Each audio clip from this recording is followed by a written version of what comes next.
Bonsoir chers frères et sœurs dans le Seigneur. Que Dieu vous bénisse puissamment et que la grâce de Dieu demeure avec vous. Je salue tous mes frères et sœurs, les membres de la MOPSEC. Que la grâce de Dieu demeure abondamment et puissamment sur vous. Au nom puissant de Jésus-Christ.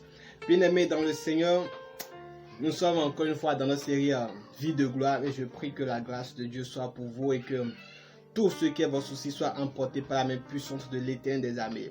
Je prie que la faveur de Dieu soit votre partage, que l'Esprit de Dieu vous accorde la vie qui est dans le Christ et que vous marchez dans la sainteté et dans l'obéissance de Dieu, que l'Esprit de l'obéissance soit votre partage au nom puissant de Jésus-Christ. Sans plus tarder, nous irons sur le thème d'aujourd'hui. Le thème d'aujourd'hui, c'est la rétribution des péchés et le châtiment. La rétribution des péchés et le châtiment. En fait, il sera faire la différence entre la rétribution des péchés et le châtiment. Donc pour ce faire, nous irons dans des versets suivants. Nous irons dans Hébreux chapitre 12 verset 6, Apocalypse chapitre 3 verset 19 et aussi Romains chapitre 12 verset 19.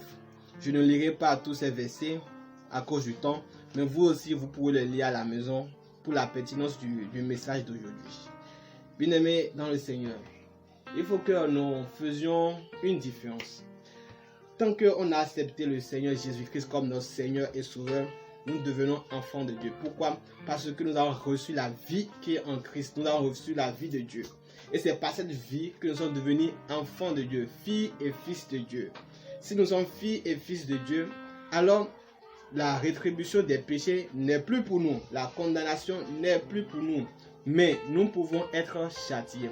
Aujourd'hui, il y a beaucoup d'églises qui enseignent que le châtiment n'est pas pour le chrétien. Nous sommes enfants de Dieu. Maintenant, il faut qu'on chante, qu'on danse. Alléluia, bon, bam. Bien aimé, c'est pas ça ce que la Bible a dit. Au contraire, le châtiment, c'est pour les enfants de Dieu.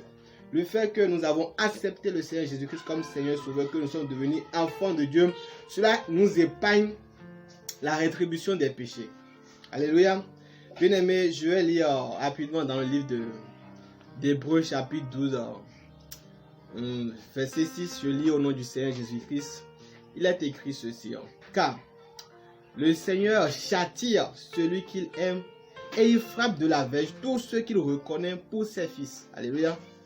Dans ce passage, on voit bien que Dieu il châtie ceux qu'il aime et ceux qui reconnaissent pour ses fils. Bien aimé dans le Seigneur.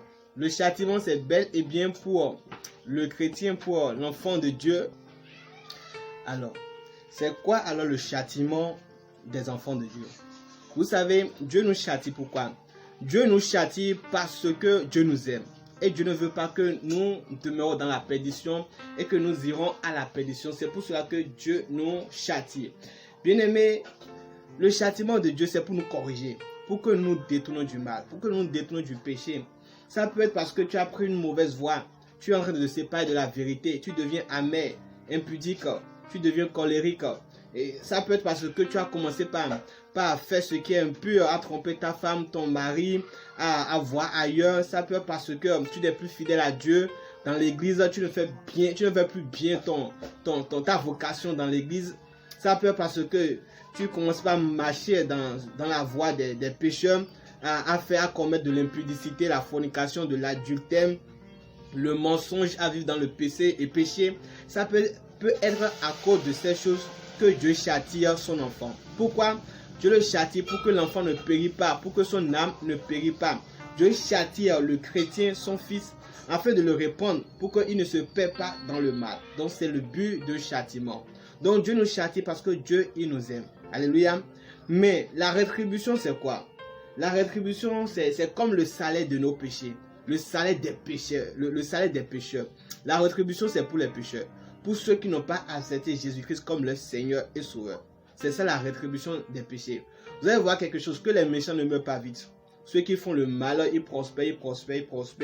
Pourquoi? Parce que eux, Dieu ne les châtie pas. Mais Dieu les donne la rétribution. Dieu les laisse le temps de se repentir. Parce que la rétribution, c'est comme prendre le salaire de ton travail. Le salaire, c'est quoi? Tu travailles. Et c'est après un mois, ou bien on les fait rappel même. Ils vont travailler pour 6 mois. C'est après 6 mois qu'on les fait le rappel. Et et on les donne maintenant tout leur salaire. C'est ça la rétribution. La rétribution, c'est pour ceux qui n'ont pas accepté le Seigneur Jésus-Christ. C'est pour les pécheurs. Donc, eux, Dieu ne les châtie pas rapidement. Dieu ne les punit pas rapidement pour leur faute. Dieu les laisse le temps d'évoluer. Jusqu'à ce que Dieu dise, c'est assez. C'est fini maintenant. Ma patience est terminée. Et c'est ça que Dieu donne la rétribution. La rétribution pour le pécheur, c'est la mort et c'est l'enfer. Bien aimé, aujourd'hui, nous sous-estimons le châtiment de Dieu. C'est vrai que Dieu ne fait pas de rétribution pour le chrétien, mais il le châtie. Le châtiment de Dieu peut être très extrême. Et c'est ce que nous, les chrétiens, nous ignorons. Le châtiment de Dieu pour le chrétien, pour son enfant, peut le conduire jusqu'à la maladie, à perdre son travail, à être stérile, à perdre de grandes choses, de grands contrats, à être ruiné, à être dans le malheur. Oui, Dieu peut châtier le chrétien comme ça. Dieu peut même laisser le sorcier, le méchant t'atteindre. Pourquoi? Pour te châtier, pour que tu te reprennes. Oui, le châtiment de Dieu peut aller jusqu'à ce niveau et même jusqu'à la mort. Bien aimé, un pasteur a fait un témoignage une fois. Il a dit qu'il est parti à l'hôpital pour prier un frère. Mais quand il est venu pour prier pour le frère, l'Esprit de Dieu lui a dit non. Que le frère, s'il se guérit, il va encore retomber dans le péché. Il ne sera pas un bon chrétien. Alors, c'est que c'est lui-même qui permet, Dieu même permet qu'il soit atteint par la maladie. Et c'est quand il est dans la maladie qu'il est en train de reconnaître ses fautes, ses péchés. Et c'est là qu'il est en train de laver, de le purifier, afin de prendre son âme. Donc, il ne sera pas guéri.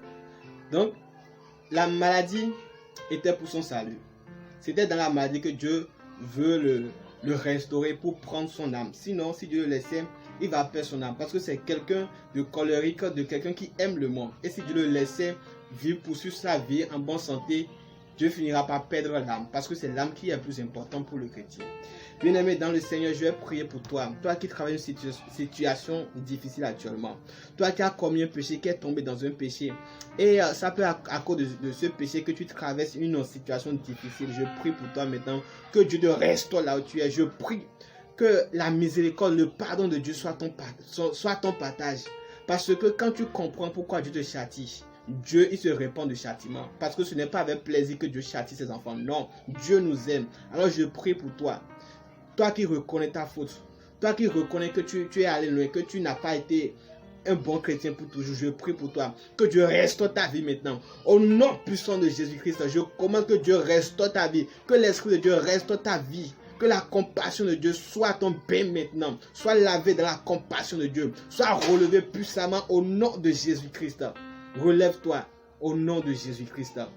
Je déclare que la main de Dieu t'a dit là, secourir tout fouet satanique qui te fouette à cause de ton péché. Je commande que ce fouet s'arrête maintenant et que le fouet retombe sur le méchant au nom de Jésus-Christ. Sois béni au nom puissant de Jésus-Christ de Nazareth. Amen. Ciao, ciao.